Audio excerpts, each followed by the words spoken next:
Hey, yung mga kanol! Ayun ako! Hey, yung mga kanol! I-discuss namin ngayon for this vlog yung mga possible needs nyo if ever magkaroon kayo ng COVID, and sana makatulong sa inyo. Okay, start tayo sa top 1. Top 1! Top 1. Okay, for top 1, unang-una is you need thermometers. Bakit? Kasi usually mas una nagpaparamdam or nagpapakita yung lagnat. So, I think kailangan nyo naman ma-monitor yung mga lagnat nyo. Okay? Temperature. Okay. Top 2! Okay, for top 2, you need the oximeters. Since medyo madami-dami kaming mga na-positive dito, so one is enough na naman siguro, no? Pero dun sa medyo madami-dami kasi nag-positive sa amin. So, eto, we need 2 kasi yung isa is para sa unang naka-COVID, and then the rest is for the sumunod na mga ka-COVID. So, madali lang siya gamitin. On mo lang, tapos i-measure ang oximeter. So, nababasa niya yung pulse rate nyo, and parang wala na akong pulse rate nyo, at saka yung oxygen saturation nyo. Ayan. Gusto rin ni Kailangan Bebe. yung normal na Yung normal, basta hindi daw less than 95. Parang ganun. Yan. Paki-check na lang to. Yan. 100. Tingnan mo yung kay Bebe. 100. Oh, ayan. Sobrang alive na alive. Ang dami. Kailangan nyo to kasi usually sa mga COVID patients, talaga bumababa talaga yung oxygen level, like yung nangyari nga dun sa mother namin. Ayan. Okay.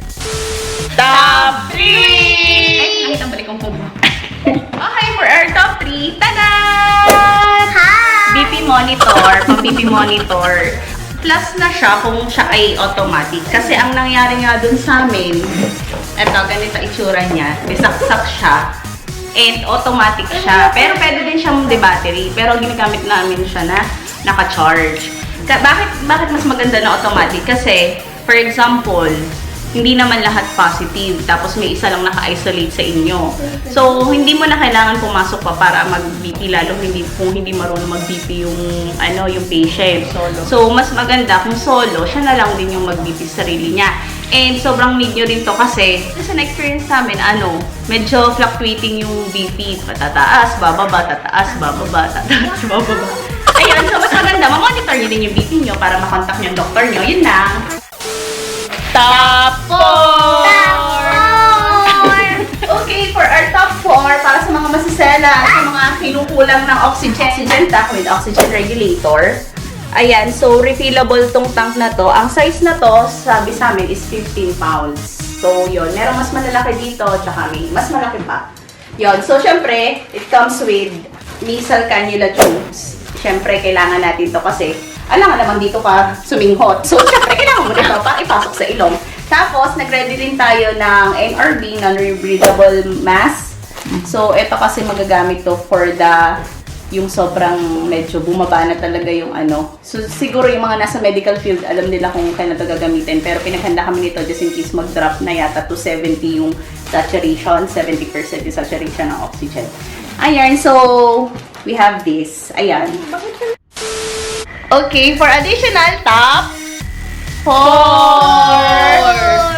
So, ayan, ito po ang itsura ng oxygen concentrator. Tadat! Okay, yung brand natin is Santa Fe, yung nakuha natin.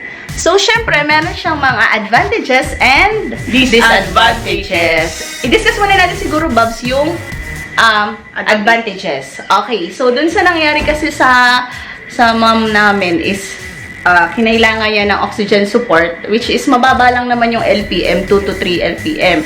Pero, yung advantages pa din discuss natin. Sorry, na-COVID kasi ako, makakalimutin ako. Ano yung nangyayari? Pagka na COVID na kayo. Oo, makakalimutin talaga ako ngayon. Okay, so yon ang advantage nga is yon hindi mo na kailangan siya na i-refill ng i-refill. Pag ganun-ganun ka na ba? Ayan, so dito kasi sa amin nga, ang nangyari nga is madami ng cases ng ng COVID. So, ang mahirap siyang mahirap magpa-refill. Tapos, plus the fact na lahat kami is bawal lumabas. The fact. Okay. Tapos yon so kailangan pa namin makiusap sa iba. So, ang ginawa na lang namin, nag-provide na lang kami siguro ng concentrator, which is yun nga, unlimited. Tapos, for oxygen support ng mami, which is 2 to 3 LPM lang naman yung inirecommend ni doctor. So, yon Support lang naman eh. support, oo. Kasi yung tank, actually, pwede mo din siya gamitin ng medyo matagal din naman. Matagal mo din siya magagamit. Yung 15 pounds namin ay matagal din. Pero yun nga lang, ang hirap magpa-refill sa panahon ngayon kasi hindi pa siya normalize. Tapos yun, yung disadvantage niya, yun nga, yung syempre kung may pros, may cons. Ayan, nilista ko talaga dito. So yun, wait lang mga katols. Okay, yung cost niya. Unang-una is yung cost niya. So, dun sa... Meron kasi ako nakitaan din ng concentrators sa Shopee.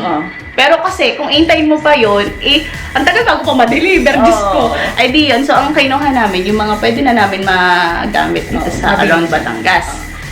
So, ang first, syempre, is cost. Medyo pricey siya. Pero kasi, ang kagandahan nun, yun nga, yung refill kasi dito sa atin is, So, 350 pesos. Oo, ang nangyayari sa mami ay parang 2 to 3 days ata siya naka-oxygen. Na tuloy-tuloy talaga. So, yon. Tapos, ang haba pa ng pila, maghapon ka pang mag-aantay. Oo, tapos nakakahiya dun sa pag-aanuhan mo, pagpapakiusapan mo.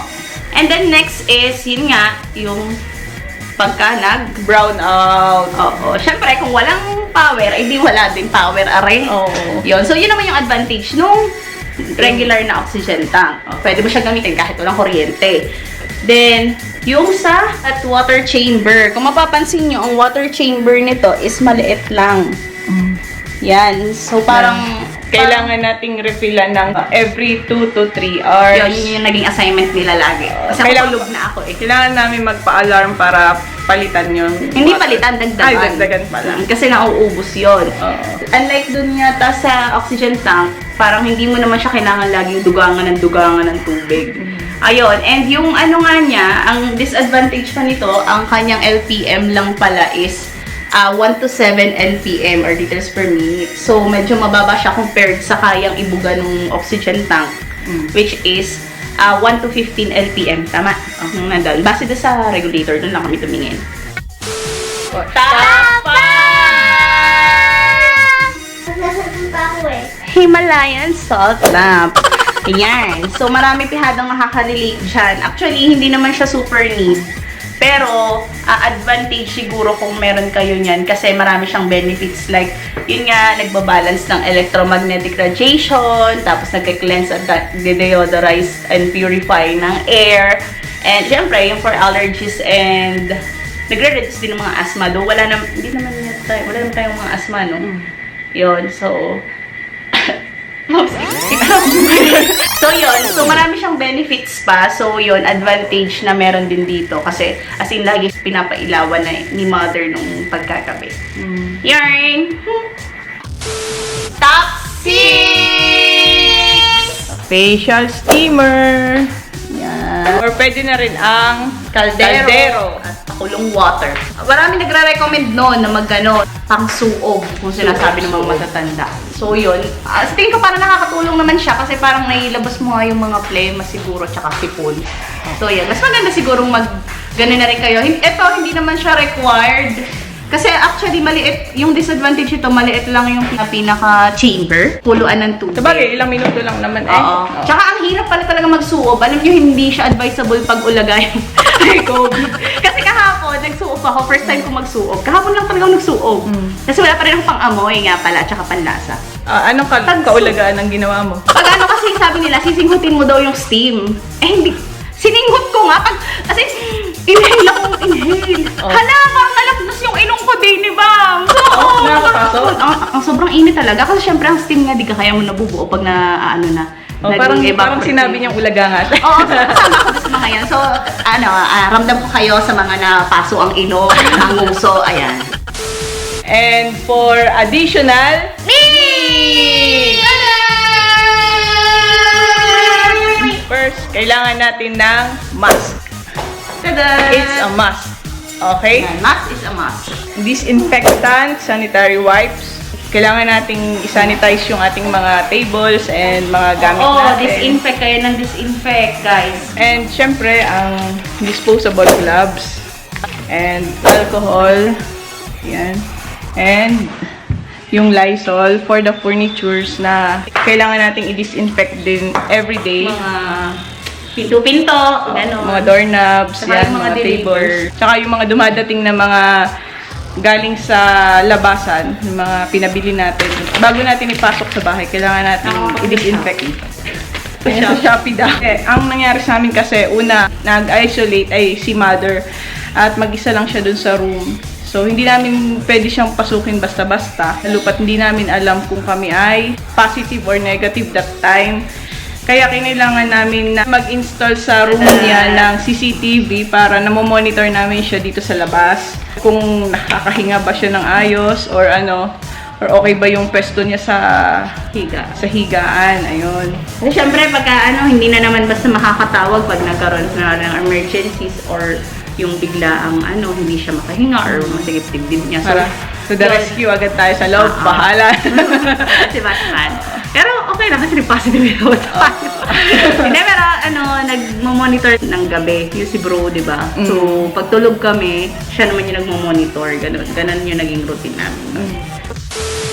Ang pinakakailangan ng lahat ay ang true friend And money. Ay, talaga. Sobra. Kasi hindi mo naman talaga makukuha ng basta-basta yung mga gamit na ganito kasi kung tutuusin, hindi naman basta-basta yung presyo nila. Ayan.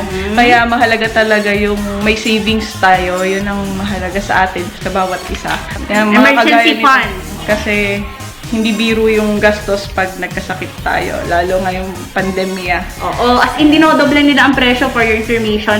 Grabe, nakikipag-haggle talaga kami dun sa oxygen tank kasi una namin nabili yon. So yun, medyo pricey siya.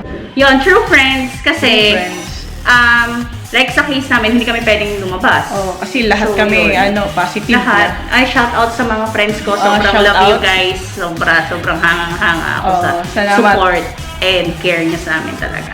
Ang mga true friends ni Bobs na true friends na ng family namin, ng buong family. Sobra, dami nila. We love you all! We love you!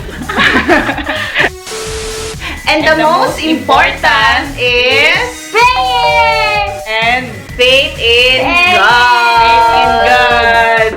Sigad, ay no, sigad. Si God. Thanks be. Mahulog. And Please don't forget to like, share, And subscribe. and hit the notification bell para updated kayo sa aming videos. Yay!